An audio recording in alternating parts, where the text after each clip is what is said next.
રાજકોટમાં સમૂહ લગ્નના વિવાદનો મામલો સામે આવ્યો છે। શહેર કોંગ્રેસ પ્રમુખ અતુલ રાજાણીએ જિલ્લા કલેક્ટરને રજૂઆત કરી કહ્યું છે લગ્નનો ખર્ચ સહિતની વિગતો માંગવામાં આવી છે। કડક કાર્યવાહી કરવામાં આવે તેવી પણ માંગ કરવામાં આવી છે।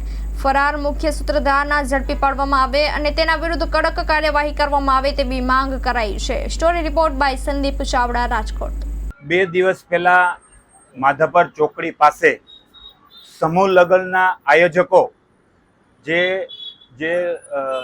લગ્ન કરવા આવ્યા હતા અને રજડીને ભાગી રહ્યા છે જે આયોજકો, એની સામે કડકમાં કડક પગલાં લેવાય।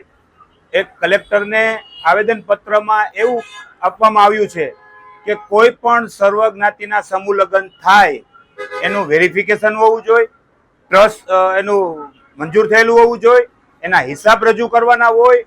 કોઈ પણ જગ્યાએ ત્યાંના સમૂહ લગ્ન થાય એમને લોલમ લોલ ચાલે છે, કોઈ પણ હિસાબ રજૂ કરવામાં આવતા નથી।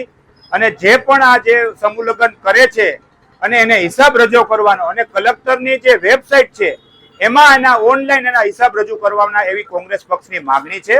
અને જે 2 દિવસ પહેલા જે સમૂહ લગ્નના જે મુખ્ય સૂત્રધાર હજી પકડાણા નથી એની સામે પગલાં લ્યો, કડકમાં કડક જાહેરમાં એને રોડ ઉપર લઈ આવી જેના પૈસા ઉઘરાવેલા છે એને પરત આપવા એવી કોંગ્રેસ પક્ષની માગણી કરવામાં આવી છે।